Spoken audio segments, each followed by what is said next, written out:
नमस्कार दोस्तों। आप सभी का मेरे YouTube चैनल पर स्वागत है। जैसे आप सोच रहे हैं कि मेरे के जो काफ़ी टाइम हो गए मेरे लेक्चर नहीं आ रहे YouTube पर, है ना। तो इसका रीज़न मैं आपको बता दूं कि मेरे एग्ज़ाम आ रहे हैं पीजी के। तो उसके चलते मैं लेक्चर नहीं डाल पा रहा YouTube पर, है ना। तो मतलब माफ़ करना आप सभी कि मेरा लेक्चर कंटिन्यू नहीं आ रहा YouTube पर। ठीक है। अब मतलब आज का जो हमारा जो लेक्चर होगा वो हायर मैथमेटिक्स पर होगा। अब आप ये मत बोल देना सर कि आप सीधे ही ट्वेल्थ पढ़ाते पढ़ाते आप सीधे ही हायर मैथमेटिक्स में चले गए। मतलब कॉलेज की जो मैथ है, पीजी की जो मैथ है, यूजी की जो मैथ है उस पर इसका बेटा मेरा ऐसा कोई मोटिव नहीं है। मेरा मोटिव यही है कि देखो आज मैं एक पीजी का लेक्चर डाल रहा हूँ। ठीक है। तो पीजी का लेक्चर डालने का मेरा मोटिव यही है कि मेरे एग्ज़ाम आ रहे हैं पीजी के, साथ साथ मेरी तैयारी भी हो सके, है ना। एक तो हम क्या करते हैं कि जब हम कोई मतलब जो हमारा टॉपिक है उसको जब हम रिकॉल करते हैं, है ना, रिकॉल करते हैं, तो अब हम क्या करते हैं खुद ही पढ़ वो करते हैं उनको वापस। एक बार पढ़ लिया, दो बार पढ़ लिया, तीन बार पढ़ लिया। एक हम क्या कर देते हैं, मतलब उससे क्या होगा कि हमारी तैयारी होगी अच्छी तरीके से। ठीक है, सही बोल रहा हूँ। तो मैंने ये सोचा कि क्यों ना मैं इस लेक्चर को जो मैं वापस रिकॉल कर रहा हूँ इस लेक्चर को यूट्यूब पर डाल दूँ। तब मतलब इसका एक लेक्चर बना लूँ, यूट्यूब पर डाल दूँ। तब उसके साथ साथ क्या बेनिफिट होगा कि आपकी भी तैयारी हो जाएगी। अगर कोई यूजी या पीजी का कोई बंदा है जो पढ़ना चाहता है तो उसको लेक्चर मिल जाएंगे। कहने का मतलब मेरा ये यूट्यूब पर मतलब एक तीर दो निशाना, समझ रहा हूँ। मेरी तैयारी हो रही है, साथ साथ में आपकी भी तैयारी हुई हो रही है। इसके चलते मैं आज एक लेक्चर डाल रहा हूँ पीजी का। और जो हमारी जो बुक है पीजी की, नवकार पब्लिकेशन है, MJC university, Maharaja Ganga Singh university Bikaner. ठीक है। उसकी एक बुक है पीजी की, complex analysis, advance complex, advance पढ़ रहे बेटा वो कॉलेज तक। ठीक है। कॉलेज के बाद यानी यूजी, यूजी हुई, यूजी के बाद हम पीजी, पीजी में हम क्या करेंगे, सभी एडवांस पढ़ेंगे, एडवांस चीज़ें पढ़ेंगे हम वहाँ पर। समझ रहे हो। तो कॉम्प्लेक्स एनालिस, कॉम्प्लेक्स एनालिस का एक चैप्टर है applications of Cauchy integral theorem.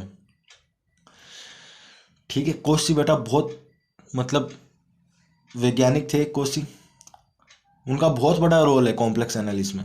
Advance complex जो एनालिस की जो बुक है उसमें बहुत बड़ा रोल है उनका। जब आप ये बुक पढ़ना स्टार्ट करोगे ना, तो आप जो ही आपने मान लिया कि आपने इसका पहला जो चैप्टर है उसको आपने पढ़ा, वहां पर आएगा कोसी का नाम। जब तक बुक खत्म नहीं हो जाए कोसी कोसी रहेगी पूरी बुक में। तभी बोल रहा हूँ कि ये जो वैज्ञानिक है कोसी, इनका बहुत बड़ा रोल है मैथमेटिक्स में। समझ रहा हूँ। उसी पर डिपेंड मैं थ्योरम लेकर आई हूँ आज। थ्योरम है हमारी 1.1। अब हम थ्योरम तो हमने टेंथ और ट्वेल्थ क्लास में पढ़ी थी। ट्वेल्थ में इतनी नहीं थी, टेंथ क्लास में थ्योरम थी। लेकिन वो उन थ्योरमों को हम हायर हायर मैथमेटिक्स की जो थ्योरम है उनसे कंपेयर नहीं कर सकते। समझ रहे हो। देखो थ्योरम में क्या होता है बेटा कि कोई जो थ्योरम होती है वो अपने स्टेटमेंट के थ्रू जाने जाती है, और कोई जो थ्योरम होती है वो अपनी नाम के थ्रू जाने जाती है। फॉर एग्जाम्पल बोधायन प्रमेय। जब भी हम बोधायन प्रमेय का नाम लेते हैं तब हम क्या, हमारे जो माइंड में क्या आता है, हमारे माइंड में आता है कि एक समकोण त्रिभुज याद आता है हमें, पाइथागोरस या बोधायन प्रमेय। जब भी हम बोलते हैं कि पाइथागोरस या बोधायन प्रमेय, ठीक है, तो एक समकोण त्रिभुज याद आता है। समकोण त्रिभुज याद आता है इसका मतलब उसकी तीन भुजाएं याद आती हैं। भुजा याद आती है तो हमें ये याद आता है कि सबसे बड़ी जो भुजा है उसका जो स्क्वायर जो होता है वो अन्य जो शेष दो भुजा बची उनके स्क्वायर के योग के इक्वल होता है। सही बात है। बुधायन पर में, बुधायन पर में अपने नाम के थ्रू जाने जाती है बुधायन पर में। और कोई कोई थ्योरम ऐसी होती है जिनका कोई नाम नहीं होता, सिंपल उसका स्टेटमेंट होता है और उसका प्रूफ करते हैं। ठीक है। तो लेक्चर को शेयर करना। और देखो मेरा मोटिव ये है कि मेरे थ्रू किसी की हेल्प हो। कहना मतलब ये, देखो मेरी तैयारी हो रही है, साथ साथ में मेरे अकॉर्डिंग किसी और की भी तैयारी हो भाई, अच्छा ही है ना। तब मैंने ये लेक्चर आज पीजी का डाला है एक छोटा सा। देखो थ्योरम है 1.1। थ्योरम का नाम है Cauchy integral integral theorem. Sorry, Cauchy integral formula. Cauchy integral formula और भी थ्योरम आएंगी, बहुत थ्योरम है इस चैप्टर में। Cauchy integral formula for multi connected region के लिए कॉशी इंटीग्रल फॉर्मूला क्या है। अब मैं देखो आपको सभी नहीं बता सकता कि जो कॉशी इंटीग्रल मल्टी कनेक्टेड क्या होते हैं, है ना। तो इस ये मतलब ये बताने से पहले पीछे का बहुत कुछ बताना होगा। तो मैं धीरे धीरे कोशिश करूँगा कि उन लेक्चर को मैं डाल दूंगा धीरे धीरे आने वाले समय में, है ना। तो माफ़ी चाहूँगा, सीधे ही मैं आपको थ्योरम डाल रहा हूँ मैं, उसके लिए क्या कर सकते हैं। चलो, आज की थ्योरम जो थ्योरम हमारी है वो कॉशी इंटीग्रल फॉर्मूला। इसका स्टेटमेंट देखो, देखो नाम के थ्रू जाने जा रही है कॉशी इंटीग्रल फॉर्मूला, एग्जाम में आ सकता है। State and proof Cauchy integral formula, तो इसका स्टेटमेंट हमें याद रखना होगा, प्रूफ तो देखो याद रखना ही होगा, कैसे होगा। स्टेटमेंट देखो, इफ यदि F function F Z is analytic function. अब यहाँ पर नाम आ रहा है एनालिटिक फंक्शन, तो एनालिटिक फंक्शन का मैंने एक लेक्चर डाला है यूट्यूब पर, तो आप एक बार उस लेक्चर को प्लीज़ देख लेना कि एनालिटिक फंक्शन क्या होते हैं। उसमें बहुत सी चीज़ें आएंगी, सीआर इक्वेशन क्या होती है, कॉची रीमान समीकरण, उनको आप एक बार देख लेना। If a function F Z is analytic with इन अंदर एंड ऑन ऊपर, अंदर एंड ऑन ऊपर एक क्लोज कॉन्टूर सी, हमारे एक क्लोज कॉन्टूर सी होगा, उसके अंदर और ऊपर जो फंक्शन है F Z, F Z, Z यहाँ पर क्या, कॉम्प्लेक्स वेरिएबल, कॉम्प्लेक्स वेरिएबल का एक फंक्शन है एफ जेड, जो उस कॉन्टूर सी के अंदर और उस कॉन्टूर सी के ऊपर एवरी पॉइंट, हर पॉइंट पर एनालिटिक होगा। उसके अंदर कहीं पर भी जाओ आप, उसके ऊपर कहीं पर भी जाओ, हर जगह वो एनालिटिक है। एंड और इफ यदि A is any point lies within a close contour C, और ए कोई एक ऐसा पॉइंट है जो उस कॉन्टूर सी के अंदर है,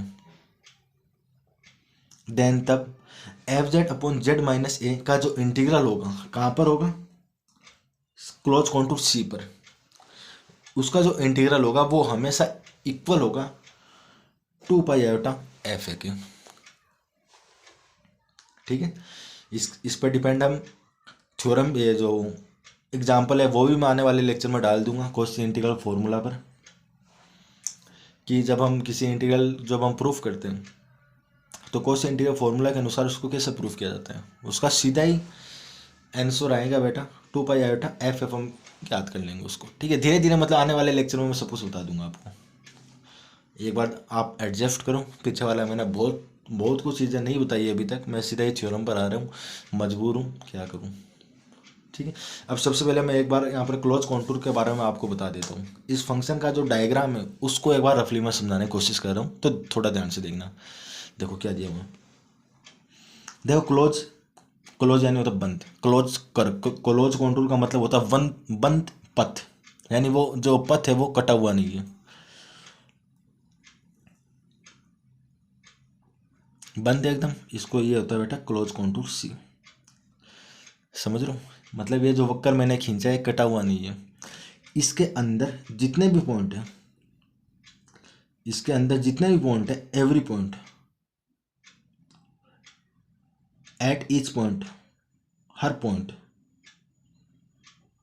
उन पर, और इसकी जो बाउंड्री है,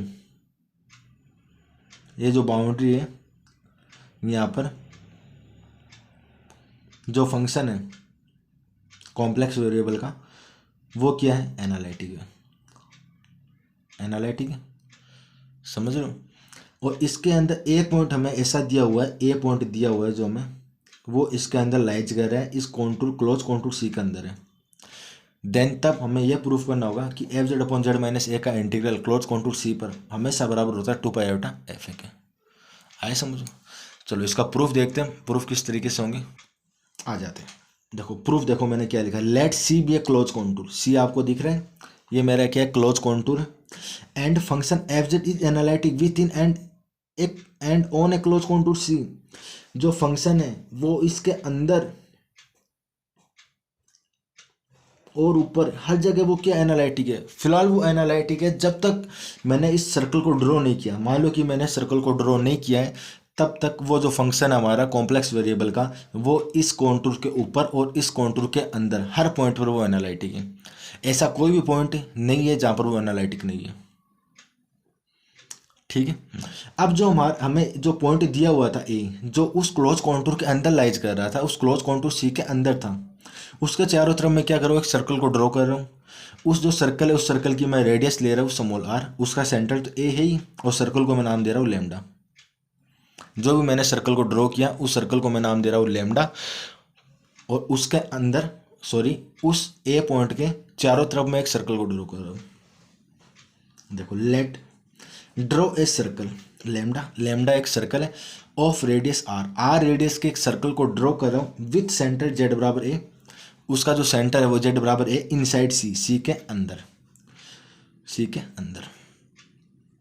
अब आप एक बात ध्यान में रखना, एक बात ध्यान में रखना, आप जो जो आर के मान को बढ़ाओगे, आप बढ़ा तो नहीं सकते, क्यों, जो मैंने आर को मान को बढ़ाया, आर को मान को बढ़ाया, टेंस टू अगर मैं इनफाइनाइट ले गया, इसका मतलब जो सर्कल था वो सर्कल इस कॉन्टूर सी के बाहर आ गया, वो सर्कल इस कॉन्टूर सी के बाहर आ गया, लेकिन बाहर जाना नहीं चाहिए। हमने क्या बोला कि जो मैंने जो सर्कल ड्रॉ किया है वो इनसाइड सी, इस सी के अंदर ही होना चाहिए। जो रेडियस है सर्कल की उसको हम कम कर सकते हैं, लेकिन उस जो सर्कल की जो रेडियस उसको ज़्यादा नहीं कर सकते, टेंस टू इनफाइनाइट नहीं ले जा सकते। अगर वो टेंस टू इनफाइनाइट हो गया इसका मतलब वो क्लोज कॉन्टूर सी के बाहर आ गया। ठीक है। सर्कल की इक्वेशन देखो, equation of the circle lambda will be C Z minus A बराबर आर, आर इसकी रेडियस है और Z minus A sorry A इसका क्या सेंटर है। इसको मैंने नाम दे दिया समीकरण नंबर 1। इसको मैं क्या लिख सकता हूँ, जेड माइनस ए बराबर आर ए की पावर आयोटा थीटा, डेरिवेटिव मैंने कर दिया तो डी जेड बराबर R, R as it is a की पावर आयोटा थीटा, ए की पावर आयोटा थीटा, और थीटा का जो कोफिशिएंट होता है, जो गुणांक होता है, वो मल्टीप्लाई में आ जाता है जब हम डेरिवेटिव करते हैं। इतना आ गया। ठीक है। अब एक बात ध्यान से देखना, समझना मेरी बात को, यहाँ पर मैं क्या बोल रहा हूँ। देखो, नाउ ए फंक्शन, जो function F Z, F Z का हमें पता है कि एफ जेड जो है वो उसको क्लोज कॉन्टूर सी के अंदर और उसके ऊपर हर जगह वो एनालिटिक है, लेकिन हम यहाँ पर बात कर रहे हैं F Z upon Z minus है, is a analytic function. F Z तो एनालिटिक है, अंदर भी है और ऊपर भी है। एफ जेड तो इस जो सर्कल है, सर्कल के अंदर भी एनालिटिक है, सिर्फ एफ जेड की बात हो रही है। एफ जेड है वो इस सर्कल के अंदर भी एनालिटिक है, इस सर्कल के बाहर भी एनालिटिक, इस क्लोज कॉन्टूर सी के ऊपर भी एनालिटिक है। यानी कहना का मतलब है आप सर्कल ड्रॉ करो आप मत करो, एफ जेड तो हर जगह एनालिटिक होगा, उसके ऊपर और उसके अंदर।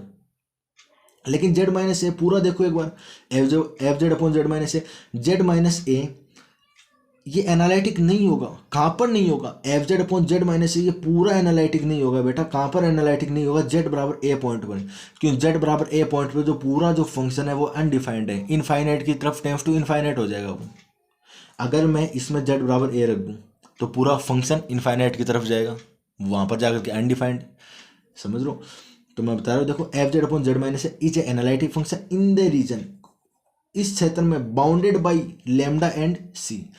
फंक्शन एफ जेड एनालिटिक है हर जगह, सर्कल के अंदर भी है सर्कल के बाहर भी है, लेकिन F Z upon Z minus A ये सर्कल के अंदर एनालिटिक नहीं है। सर्कल के अंदर एनालिटिक क्यों नहीं है, क्योंकि सर्कल के अंदर ये इनफाइनाइट की टेंस टू इनफाइनाइट हो जाएगा, वहाँ पर एनालिटिक नहीं है।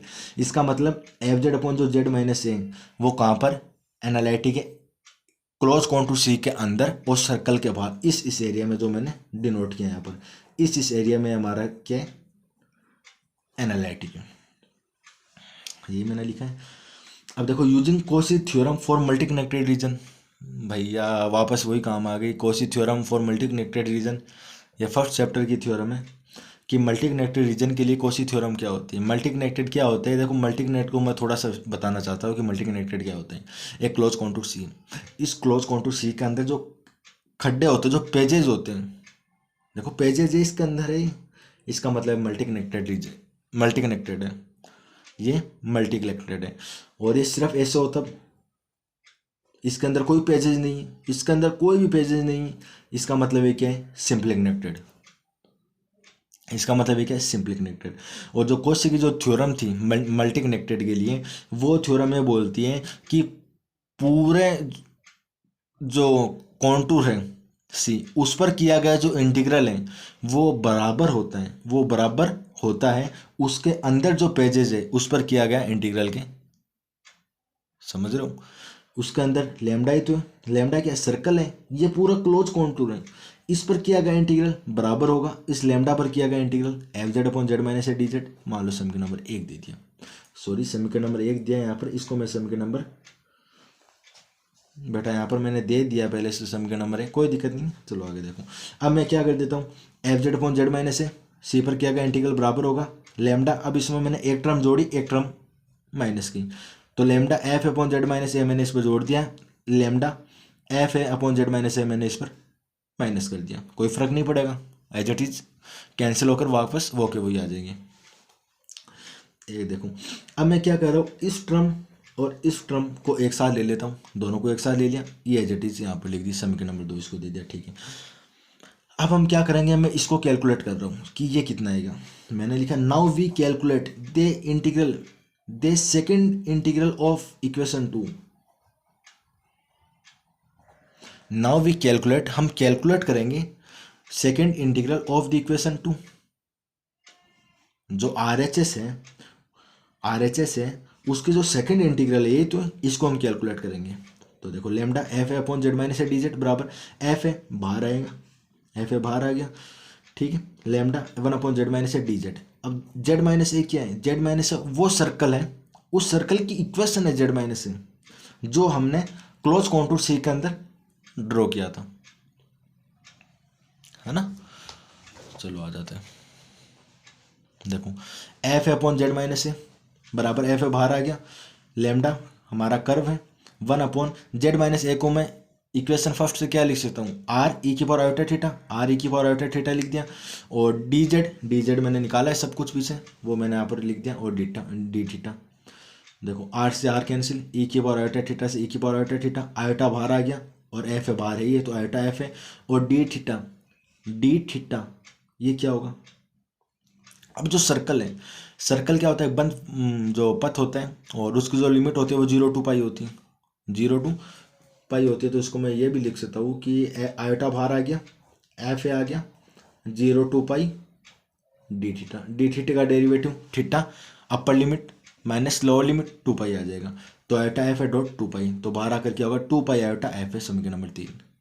यानी जो सेकेंड इंटीग्रल जब हमने कैलकुलेट किया तो वो इतना आया। इन इक्वेशन 2 ये जो वैल्यू है, ये जो इसकी जो वैल्यू है वो उठाकर समीकरण नंबर 2 में रख दूं, तो C F Z upon Z minus A बराबर एफ जेड माइनस एफ है बटा जेड माइनस ए, लेमडा पर किया गया integral D Z plus second integral कितना आया था 2 पाई आयोटा एफ है। अब इस 2 पाई आयोटा को उठाओ, इधर ले आओ, माइनस आ गया, दोनों तरफ मॉडुलस ले लो, लेमडा ये आ गया समीकरण नंबर डी जेड। अब देखो एज बिन आउट डेट हम जानते हैं ये छोटा बराबर क्यों है। देखो ये हमने एक प्रॉपर्टी पढ़ी है कि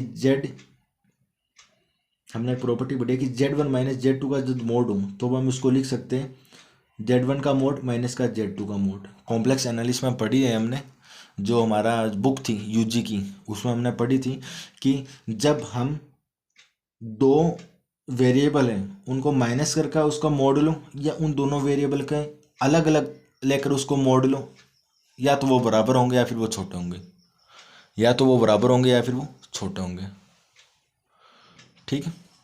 इसको मैंने दे दिया समीकरण नंबर 4। देखो F Z is analytic within and on a close contour C. जो हमारा जो फंक्शन एफ जेड है वो एनालिटिक है, वक्र के अंदर और वक्र के ऊपर है, देयरफॉर इसलिए function F Z is continuous in C and on. जो एनालिटिक होते हैं वो हमेशा संतत होते हैं, लेकिन ये जरूरी नहीं है कि जो फंक्शन संतत होते हैं वो एनालिटिक होंगे।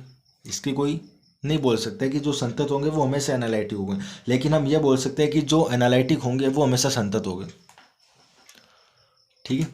Then by the definition of the epsilon del definition जो हमने हायर कैलकुलस में पढ़ी थी सेकेंड ईयर में, उसकी एक परिभाषा वो लेकर जा रहा हूँ।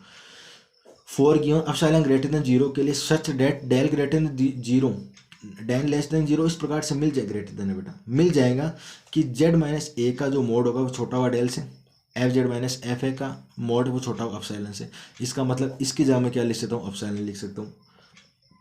तो इन इक्वेशन 4 में जाऊँगा वहाँ पर लिख दूँगा, देखो F Z minus F A का मोड को मैं क्या लिख दिया, मैंने एप्सिलॉन लिख दिया, और जेड माइनस ए का मोड के आर ही तो है, ये सर्कल की इक्वेशन थी हमें, तो यहाँ पर मैंने एप्सिलॉन लिख दिया, और एक ये आर है। और जो डी जेड का मोड है, dz का मोड क्या है, उसकी जो परिधि, और परिधि का फॉर्मूला क्या होता है, 2 पाई आर। 2 पाई आर, और आर मैंने सर्कल की रेडियस मैंने क्या ली थी, स्मॉल आर ली थी, तो 2 पाई स्मॉल आर। इस आर से ये R cancel out, 2 pi epsilon आ गया, 2 पाई एप्सिलॉन आ गया। एप्सिलॉन तो आर्बिट्रेरी, अगर ये टेंड्स टू जीरो हो जाए, अगर ये टेंड्स टू जीरो हो जाए, इसका मतलब पूरा रिजल्ट जीरो हो गया, पूरा रिजल्ट जीरो हो गया। और जो मोड है, इसका मतलब इधर वाला जो मोड है वो बराबर होगा और छोटा होगा जीरो से, लेकिन जो मोड होता है वो कभी जीरो से छोटा नहीं होता है। मोड जो होता है वो कभी जीरो से छोटा नहीं होता है, क्यों, जो मोड है, मोड की क्या खासियत है, माइनस को प्लस कर देता है। तो जो टर्म इसमें माइनस में आएगी उसको वो प्लस कर देगा, और प्लस कभी जीरो से छोटा नहीं हो सकता। इसका मतलब है क्या होगा, जीरो के बराबर ही होगा। तो F Z upon Z minus है, इस पर सी पर किया गया इंटीग्रल डी जेड माइनस का 2 पाई है, फिर 2 पाई बराबर जीरो होगा।